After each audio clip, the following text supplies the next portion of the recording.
guests you've ever had. But I You've can't been do that great so without far. asking. Well, thank you. And so what would be awesome is if you could tell me what the pieces are that are missing, anything I could do to even heighten that. And wow, would it be cool if we could ask your listeners, what would make it so that Daryl was the best guest I ever heard? Because they're the ones who help us define what excellence actually is.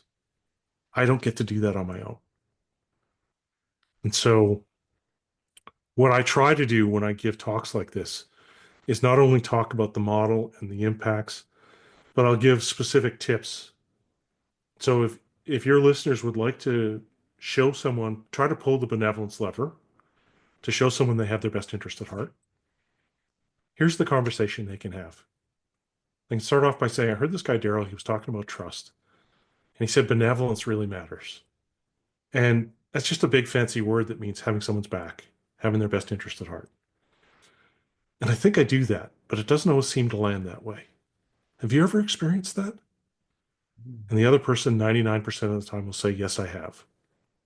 And then you get curious about that. Well, what did you try? How did it work out? And here's some of the things that I tried in the past that really landed flat.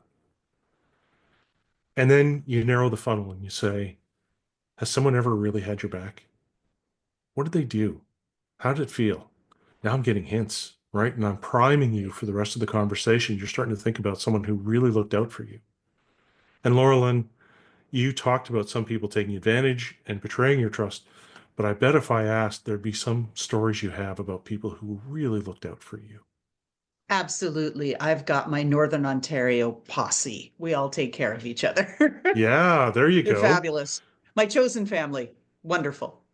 Yeah, okay. And so if we start to dig in and say, well, what is it that they do?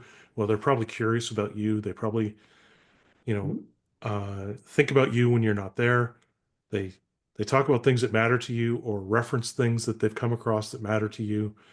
These are all ways that they show that they've got your best interest at heart.